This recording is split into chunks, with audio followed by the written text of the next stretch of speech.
It's got a good kick to it.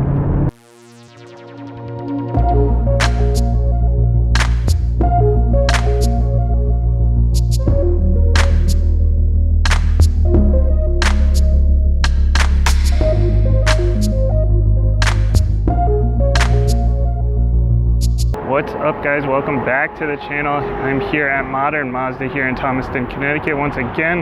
This time I'm here with the CX-30. This is the 2021 CX-30 and this one is turbocharged. This is actually my first experience with a turbocharged Mazda, so there's some fun to be had here for sure. This model began in 2019 here, the CX-30. This is a subcompact SUV. They've certainly come a long way since the Mazda Go, their tricycle truck that debuted back in 1930. Now, like a lot of other subcompact SUVs on the market, this one is based off of another car from the same brand, basically a lifted version. This one is based on the Mazda 3, and it will, after this year, be the only subcompact SUV in Mazda's lineup. Once again, right now there's the CX-3 and the CX-30, but the CX-3 will be gone after this model year, the 2021 model year. So let's go ahead and take a look and see what we've got here. Okay, so like I said, this one is the lifted Mazda 3. Basically, it is actually a little bit shorter, a couple inches shorter overall, and a couple shorter in the wheelbase as well. It actually should improve handling a little bit, but we are a little taller, so the center of gravity is a little bit higher. That will affect the drive as well. This one is the premium trim with the turbo. I drove the premium Mazda 3, so we'll definitely see how that compares. But this one, since this has the turbo, it's definitely going to make a big difference here. We are looking at roof rails up top. That is standard there on the top 4 trims. Definitely a nice thing to have to get those car top carriers if you've got them, since this is a subcompact. Nice gloss black on the wheels there. These are 18s. Base trim gets you 16s, but the rest of the lineup gets you the 18s. And coming up here, we've got the black mirrors. Those are on all the turbo models. Integrated turn signals are standard. The blind spot monitoring is only on the premium only on the trims up above those bottom 2. Come around front here, you've got the signature LEDs. You do get LEDs no matter what trim level you get, but these are the signature LEDs. Taking a look under the hood here, we've still got the stick, no hydraulic lift. That would be a nice addition to have. We are turbocharged the Skyactiv G here. They do have Skyactiv X in some parts of the world. Have not gotten that here in the US yet. Again, we've got the turbo on this one. This one also comes in a 2.5 liter NA without that. Basically just means it doesn't have that turbocharger. That's 186 horsepower, 186 pound-feet of torque if you get it without the turbo. With the turbo, you're at 227 horsepower and 310 pound-feet of torque. As long as you're on regular gas, if you bump up to premium, you also bump up another 23 horsepower and another 10 pound-feet of torque for 250 and 320 respectively. Coming around back here, signature tail lights, signature LED tail lights as well. Again, that signature just is on the premium trims. Otherwise, you still get LEDs, just not these specific ones. Got that turbo badge there with the Skyactiv G. Because this is a premium here, do get the automatic lift gate. Nice to have for sure. 20.2 cubic feet of space back here. That's about on par with the Mazda 3. Again, very similar. That one was 20.1, I believe. You got the 60-40 split there. And power close as well. Now we're back here in the back seats here. A little bit extra room actually over the Mazda 3, interestingly enough.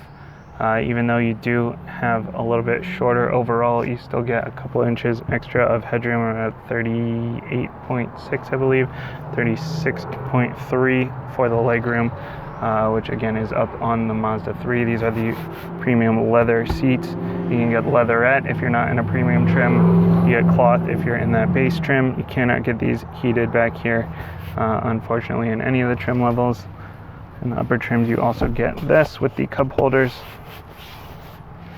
Nice little extra there. All right, what's up, guys? I'm here in the front seat here. We've got eight-way power adjustable seats with power lumbar support. These are heated in the upper trims. Definitely nice to have in the top 5 trims. Back seats you cannot get heated. It's only the front seats. It would be nice to have ventilated as well, but again, you cannot do that here, unfortunately. We have the 12-way Bose system, 12-speaker Bose system, as opposed to the 8-speaker Mazda harmonic acoustics. In the non-premium trims, we have a heads-up display up here. We've got the standard Mazda infotainment here with the knob. I've talked about that a little bit in my other videos. It seems a little cumbersome at first. Kind of get used to it. Nice big screen, not a touch screen. And we do have the hard buttons for the heated steering wheel. That is part of the premium package as well. Any of the premium trim levels and the heated seats are hard buttons here. With your climate control, you get blind spot monitoring as long as you're not in the bottom trim levels, and you get rear cross traffic alert in the upper trims. That is definitely something I really like to have, especially if you're pulling in and out of parking lots a lot.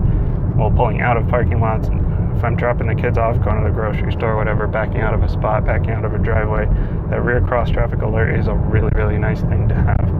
You have the heads-up display here. It's full color. Tells me my speed and the speed limit and my cruise control set. Because it's a premium, I get the traffic sign recognition as well, which is pretty cool. Lane keep assist. The gauges here are analog on the left, digital in the middle, and a mix of digital and analog on the right, which is kind of interesting. The back is digital, but the pins are analog. In the middle, it actually will show you if you're going over the speed limit here. It will actually give you a red line to say how far over the speed limit you're going. It is my first time in a turbocharged Mazda. Again, it responds really well. You can put your foot into it. There is a little bit of that turbo lag that you kind of expect with a turbo engine, but it responds well. I like that extra kick. Not that the NA engine is not good enough. 186 horsepower, 186 pound-feet of torque is certainly enough to get around.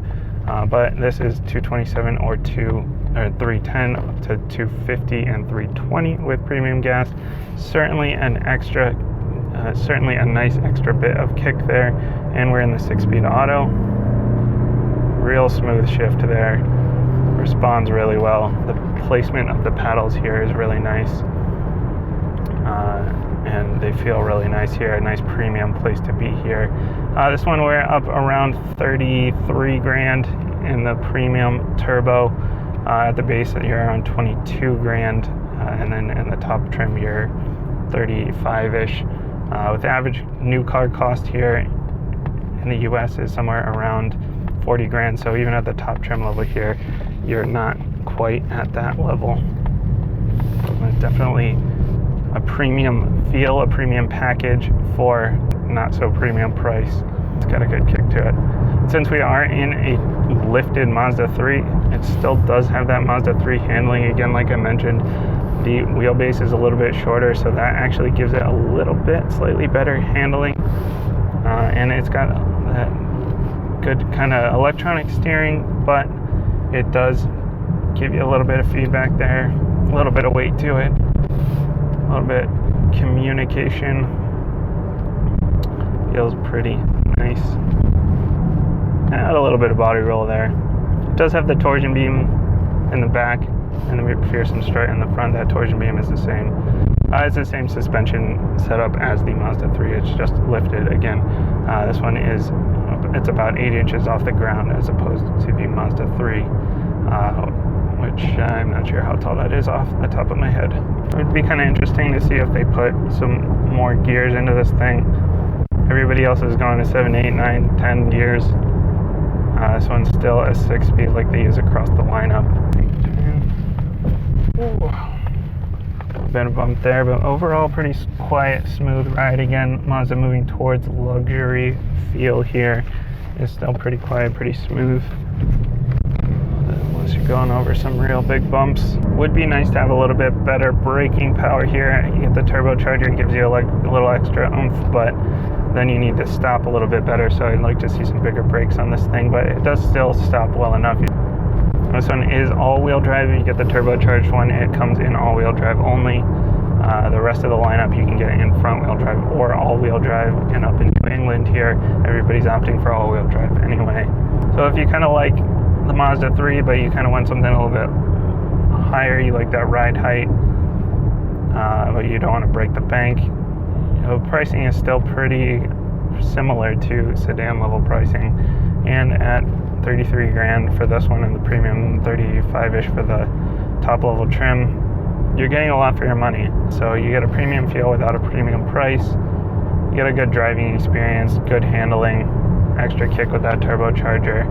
It's got a really nice look to it, especially in this polymetal gray with the black trim around it. Premium feel inside with the leather. Solid for sure. There you have it. Thanks for watching, and thanks again to Modern Mazda here in Thomaston, Connecticut for lending me this car. If you've got a car for me, shoot me an email, jason@manual-cars.com. Obviously it doesn't need to be a manual, but would not hurt for sure. So thanks again for watching, and I will see you next time.